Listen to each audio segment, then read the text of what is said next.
Muy buenos días a todos. Bienvenidos a Find Your Faith Revival Center, aquí en Dyersburg, Tennessee, de los Estados Unidos. La semana pasada el título de mi mensaje fue una cuestión de oración. Hablamos de que Dios siempre responde a las oraciones. A veces dice sí, a veces dice no. Pero ¿qué dice la Biblia acerca de la oración?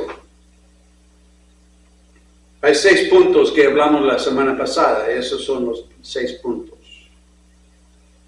Primero, oremos por los hijos de Dios. Número 2, la oración eficaz o efectiva se ofrece con fe. Número 3, la oración dinámica o energética comienza en el corazón. Número 4, hay que orar en el nombre de Jesús. Número 5, ore para que se haga la voluntad de Dios. Y número 6, la oración debe ser para la gloria de Dios.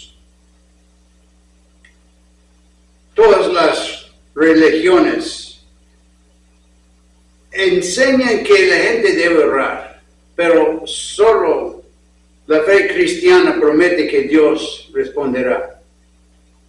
No muchos dirán, como dijo un hombre, es una cosa vergonzosa orar. La oración es natural. Fuimos formados en el principio para vivir una vida de oración, pero el pecado ha construido una barrera entre nosotros y Dios. Como alguien ha dicho, la oración es un uso más elevado que se puede dar al habla. Hace algún tiempo, un funcionario del gobierno de los Estados Unidos concluyó un discurso diciendo, podemos y seguiremos seguir siendo dueños de nuestro propio destino. Esta expresión, dueños de nuestro destino, está tomado del poema titulado Invictus, que significa invicto. Fue escrito por un autor británico, William Ernest Henley, y sus versos se han convertido en los favoritos de ateos y agnósticos. Se jacta, doy gracias a los dioses que sean por mi alma invencible. Henley continuó diciendo, mi cabeza está ensangrentada, pero no inclinada. Y luego concluyó, no importa cuán estrecha sea la puerta, cuán cargado de castigos es el pergamino, soy el dueño de mi destino. Yo soy el capitán de mi alma. Y antes de seguir, vamos a rezar nuestra oración. Esta es mi Biblia. Esta es mi Biblia. Soy lo que dice que soy, tengo lo que dice que tengo y puedo hacer lo que dice que puedo hacer. Hoy me enseñará la palabra de Dios, lo confesaré con valentía. Mi mente está alerta, mi corazón es receptivo. Nunca volveré a ser el mismo en el nombre de Jesús. Amén. Todo esto puede sonar valiente sobre el papel, pero cuando la muerte se llevó a la hija de Henley, que tenía 6 años y se llamaba Margaret, se le rompió el corazón y comenzó a darse cuenta de que no era el dueño de su destino. Cuando se acercó a su propia muerte, su actitud valiente desapareció por completo. No somos dueños de nuestro destino, ni como individuos, ni como nación. ¿Cómo puede la gente jactarse de que controla su propio destino cuando no puede controlar un virus. Uno de esos virus que causa la hepatitis o el SIDA o el COVID-19 puede infectar a miles de personas. ¿Cómo puede la gente de esta nación o de cualquier otra nación, a pesar de su propio militar o de su tremenda riqueza o de sus alianzas extranjeras, insistir en que somos los dueños de nuestro propio destino, cuando la historia testifica que Dios modeló el curso de esta nación? Nuestra nación fue fundada por hombres y mujeres que creían en la oración. Cuando nuestro gobierno estaba en proceso de formación, Benjamin Franklin se dirigió al presidente de la Convención Constitucional, que se reunía en Filadelfia en 1787, y dijo: he vivido, Señor, mucho tiempo, y cuanto más vivo, más pruebas convincentes veo de esta verdad, que Dios gobierna en los asuntos de los hombres. Y si un gorrión no puede caer al suelo sin que él se dé cuenta, es probable que un imperio no puede levantarse sin su ayuda. Hoy en día, el mundo está siendo arrastrado por un torrente de historia que se está saliendo de control. Solo hay un poder disponible para redimir el curso de los acontecimientos, y es el poder de la oración de los hombres y mujeres temerosos de Dios y creyentes en Jesucristo. Adaptaríamos las palabras de Benjamin Franklin a nuestros días y diríamos que es probable que una nación no pueda mantener su libertad sin la ayuda de Dios Todopoderoso. A lo largo de nuestra historia, los líderes de nuestra nación han llevado sus planes y esperanzas a Dios en oración. Sin embargo, hoy hemos llegado a un punto en el que consideramos la oración en nuestra vida nacional simplemente como una tradición venerada. No tenemos ningún sentido de venir sinceramente a Dios. Simplemente usamos la oración como una formalidad. Si esta nación nació en una reunión basada en la oración, algunas de sus decisiones más importantes se toman solo después de una cuidadosa oración a Dios. ¿Cómo puede continuar a menos que haya un énfasis renovado en la oración hoy? Una de las razones por las que las Naciones Unidas se han vuelto tan ineficaces en el manejo de las situaciones mundiales es que no hay oración y no hay reconocimiento de Dios. En la primera reunión de las Naciones Unidas en San Francisco, no se oró a Dios para que lo guiara o lo bendijera. Teníamos miedo de que los comunistas ateos no les gustara. Así que cedimos por deferencia hacia ellos. Se ha predicho que a menos que los líderes de las naciones se vuelvan a Dios en oración, sus mejores planes fracasarán, tal como lo hicieron los planes de aquellos que construyeron el Torre del Babel. Hay miles de personas que rezan solo en momentos de gran estrés, peligro o incertidumbre. He volado a través de fuertes tormentas cuando a mi alrededor personas que nunca antes pensaron en orar estaban orando: oh Dios mío, ayúdanos. Es instintivo para los hombres y mujeres orar en un momento de angustia. Cristo instruyó a sus seguidores a orar, tanto por medio de la enseñanza como por medio del ejemplo. Tan fervientes y directas eran sus oraciones que una vez, cuando terminó de orar, uno de sus seguidores se volvió hacia él y le dijo en Lucas capítulo 11, versículo 1, Señor, enséñanos a orar. Sabían que Jesús había estado en contacto con Dios y querían tener una experiencia así.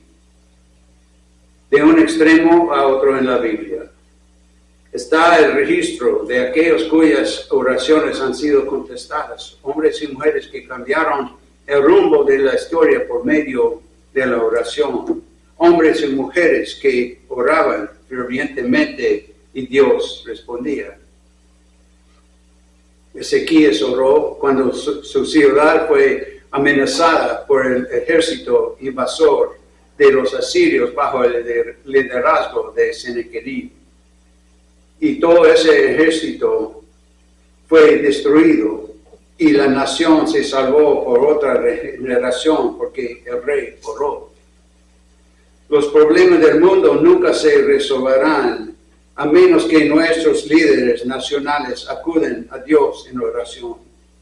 Si tan solo descubrieran el poder y la sabiduría que hay en la confianza en Dios, pronto podríamos ver la solución a los graves problemas que enfrenta el mundo. Qué maravilloso sería si el vicepresidente de los Estados Unidos pidiera al Senado al comienzo de cada sesión que se arrodillara ante Dios. Qué tremendo cambio habría en todos los asuntos del gobierno de los Estados Unidos. Elías oró y Dios envió fuego del cielo para consumir la ofrenda en el altar que había construido en la presencia de los enemigos de Dios. Eliseo oró y el hijo de la mujer sunamita resucitó de entre los muertos. Daniel oró y el secreto de Dios le fue dado a conocer para salvar su vida y la de sus compañeros y cambiar el curso de la historia. Jesús oró y la puerta del sepulcro de Lázaro y salió el que hacía 4 días que estaba muerto. El ladrón oró y Jesús le aseguró que ese mismo día estaría con Jesús en el paraíso. Pablo oró y cientos de iglesias nacieron en Asia Menor y Europa. Pedro oró y Dorcas resucitó para tener años más de servicio a Jesucristo. John Knox oró y los resultados hicieron que la Reina María dijera que temía las oraciones de John Knox más que a todos los ejércitos de Escocia. John Wesley oró y el avivamiento llegó a Inglaterra salvando a ese país de los horrores de la Revolución Francesa. Jonathan Edwards oró y el avivamiento llegó a Northampton, Inglaterra. La historia que cambiado una a otra vez gracias a la oración. Les digo que la historia podría ser alterada y cambiada de nuevo si la gente se arrodillara en la oración creyente. Qué cosa tan gloriosa sería si millones de estadounidenses y personas de todo el mundo se valieran del mayor privilegio de este lado del cielo. Jesucristo murió para hacer posible la comunión y la comunicación con el Padre.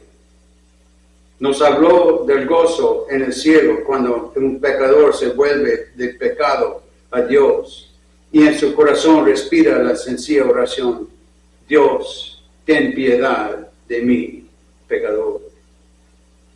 En esta era moderna en la que vivimos, hemos aprendido a aprovechar el poder del átomo, pero muy pocos de nosotros hemos aprendido a desarrollar plenamente el poder de la oración. Todavía no hemos aprendido que somos más poderosos de rodillas que detrás de las armas más poderosas que se pueden desarrollar.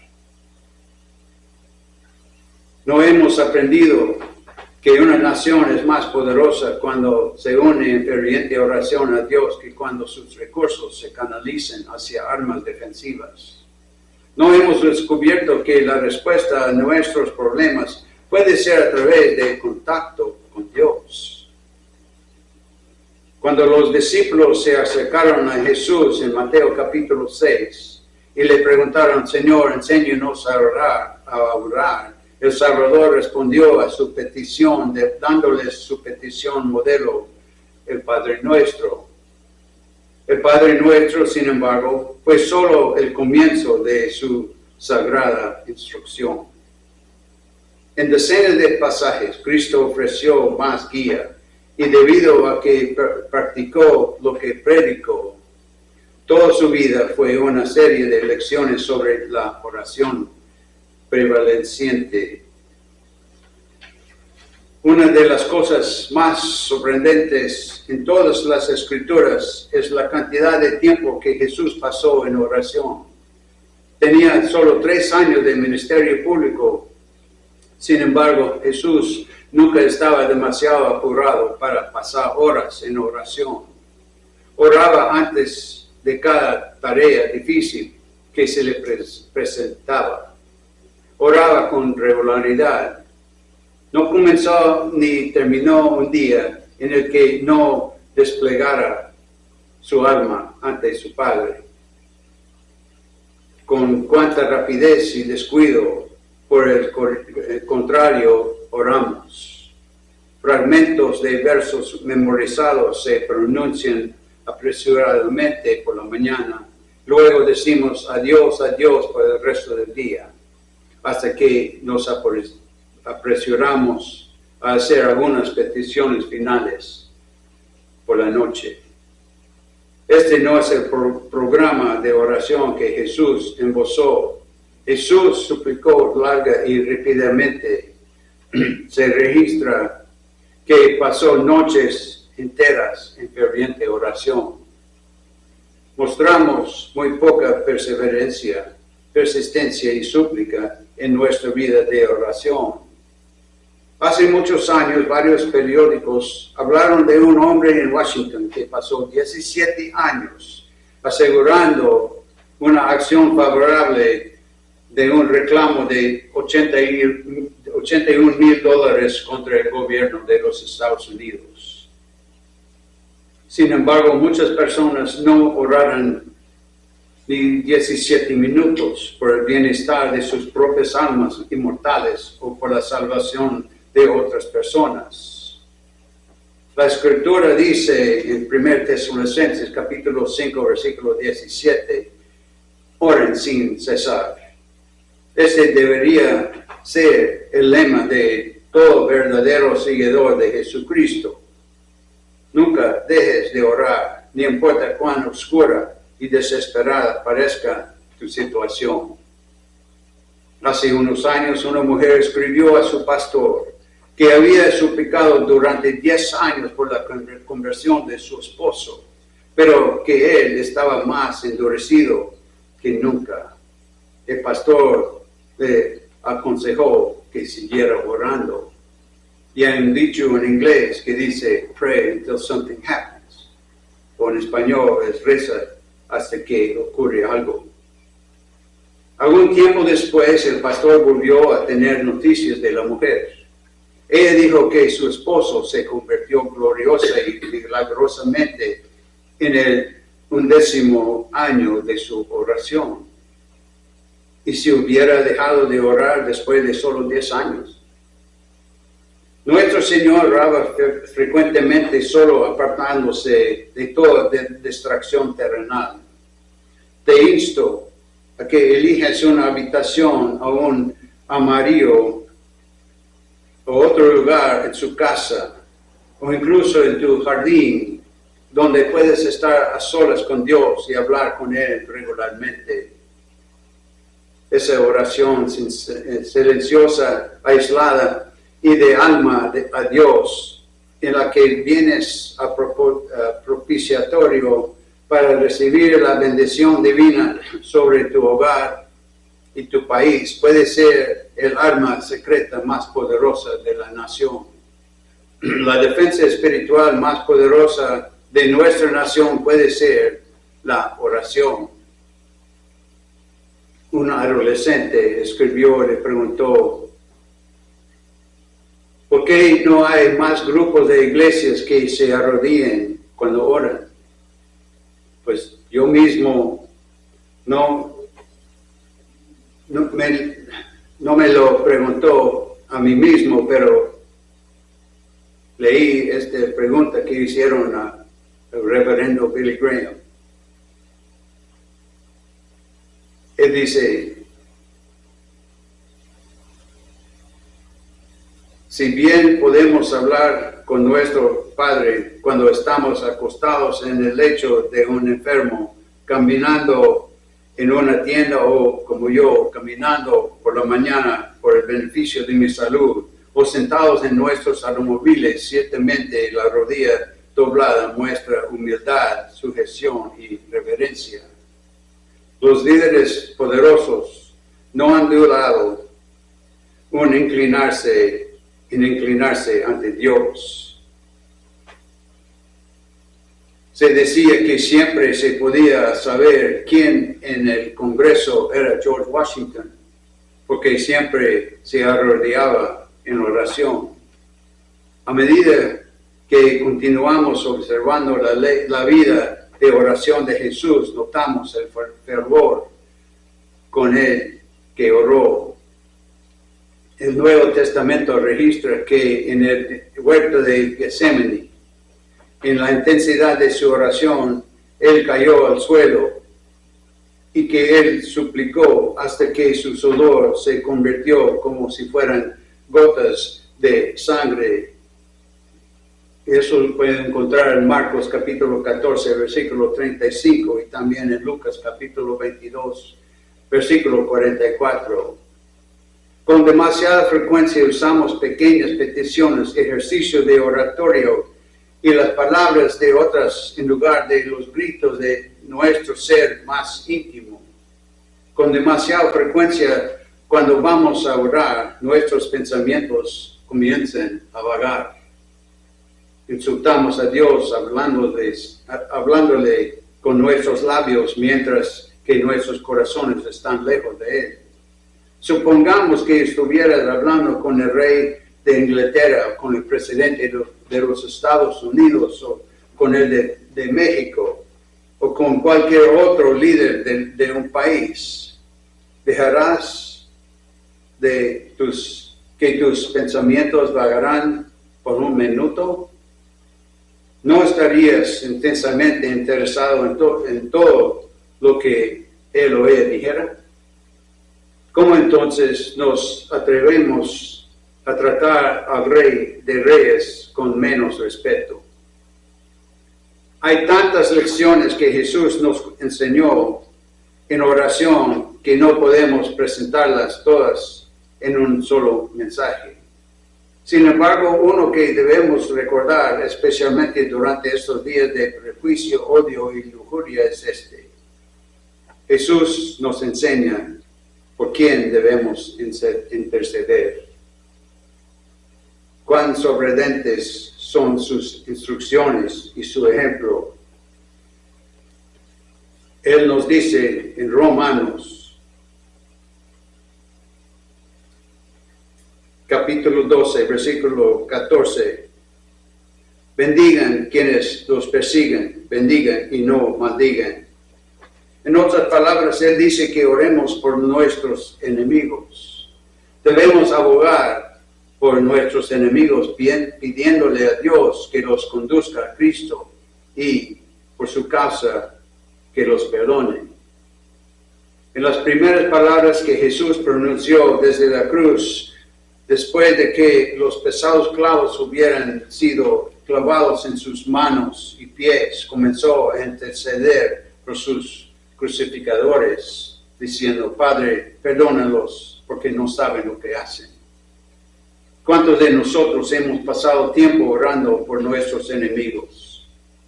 Sí, incluso debemos orar por los líderes mundiales hostiles, para que se convierten de la maldad de sus caminos y reconozcan que Dios es el Señor de la historia.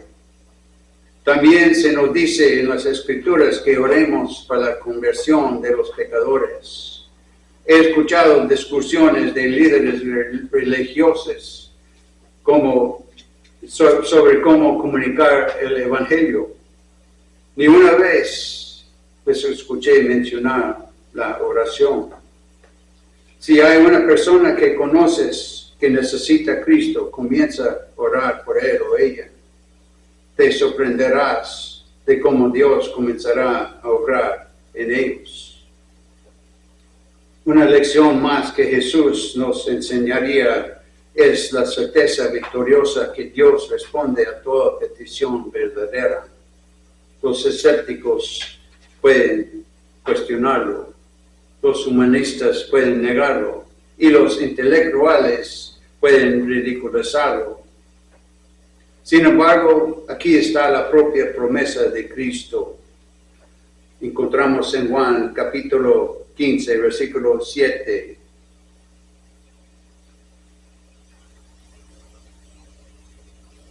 Dice, si permanecen en mí y mis palabras permanecen en ustedes, piden lo que quieran y se les concederá. Confía en esa promesa con todo tu alma. Y también en Filipenses capítulo 4, versículo 19 nos dice, Él suplirá todo lo que les falta conforme a sus riquezas en gloria en Cristo Jesús. Deja que su Espíritu Santo te ayude en tu vida de oración, tal como lo prometió en Romanos capítulo 8, versículo 27, donde dice, Él intercede por los santos según la voluntad de Dios. Para Dios nada es imposible. Ninguna tarea es demasiado ardua. Ningún problema demasiado difícil. Ninguna carga demasiado pesada para su amor. El futuro con sus lágrimas y incertidumbres se le revela plenamente. Él entiende cuánta aflicción y dolor necesitas para que tu alma pueda ser purificada y preservada por la eternidad. Vuélvete a Él y podrás decir, como Job dijo en Job capítulo 23, versículo 10, cuando dijo, pero Él conoce el camino que yo tomo, cuando me haya probado saldré como oro. Y déjame terminar el mensaje de hoy con lo siguiente. No somos los dueños de nuestras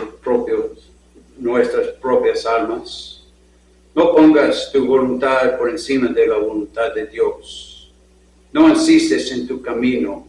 No te dictes a Dios. No esperes una respuesta inmediata en la forma, el lugar o en la manera que estás exigiendo. Más bien, aprenda la difícil lección de orar como oró el Hijo de Dios sin pecado cuando dijo, no se haga mi voluntad, sino la tuya. Puede ser que digas oraciones en tiempos de peligro, pero nunca has llegado a conocer a Jesucristo para poder orar en su nombre. Las Escrituras dicen que el único mediador entre Dios y nosotros es Jesucristo. Debes conocerlo a Él y debes orar en su nombre. Tus oraciones deben ser dirigidas de acuerdo a la voluntad de Dios. Y el Espíritu Santo hará esto por ti. Tal vez no sepas cómo orar, porque no comienzas a orar, ora, diciendo simplemente, Dios, ten piedad a mí, pecador. Y finalmente, deja que Dios perdone todos tus pecados pasados, transforme tu vida y convierta en una nueva persona. Él puede hacerlo ahora en la respuesta a tu oración. Esa oración simple y directa te abrirá nuevos horizontes de victoria espiritual y agregará una nueva dimensión a tu vida. Amén. Y con esto vamos a rezar nuestra oración de salvación. por los que nunca han aceptado a Jesucristo como su Señor y Salvador personal. Ahora es su oportunidad para abrir sus brazos y corazones, porque Él quiere entrar, está tocando la puerta de tu corazón. Y los que han aceptado a Jesús antes, pero por alguna razón u otra necesitan renovar su comunión con Dios o con Jesús, ahora es su oportunidad también para abrir sus brazos y corazones. Todos repiten esta breve oración después de mí. Señor Jesús, entra en mi corazón, perdona mis pecados, lávame, límpiame, libérame. Jesús, gracias que tú moriste en la cruz por mí. Yo creo que tú resucitaste de entre los muertos y que regresas de nuevo por mí. Lléname con tu Espíritu Santo. Dame una pasión por los que están perdidos, un hambre por las cosas de Dios y un valor santo para predicar el Evangelio de Jesucristo.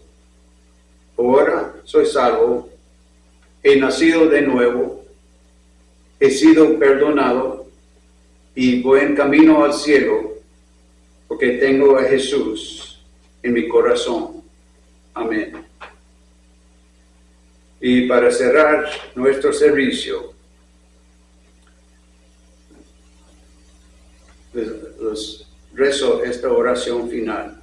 Padre nuestro, damos gracias por estar con nosotros este día tan glorioso, por ser nuestra inspiración y nuestro todo. Pedimos cuando vivimos esta semana que iluminas nuestros caminos para que nosotros podamos ver su gloria y que podamos vivir en tu salud divina. Padre, tu palabra dice que en verdes pastos nos hace descansar y nos conduce junto a las aguas tranquilas. Nuestra paz y sanidad recibimos a causa de tu gloria y tu bondad. Aunque podrán caer 1000 a nuestros lados y 10,000 a nuestro lado derecho, nada va a afectarnos porque nosotros habitamos al abrigo de tu sombra poderosa. En ti tenemos confianza. Te damos gracias, Señor, en el poderoso nombre de su Hijo Jesucristo. Amén. Les invitamos que están mirando, si están mirando por Facebook, que nos mandan un mensaje de donde están mirando. Y si están mirando por YouTube, por favor, suscriban a nuestro canal. Nos ayuda a llegar a más gente alrededor del mundo. Hasta la semana que entra, que Dios les bendiga.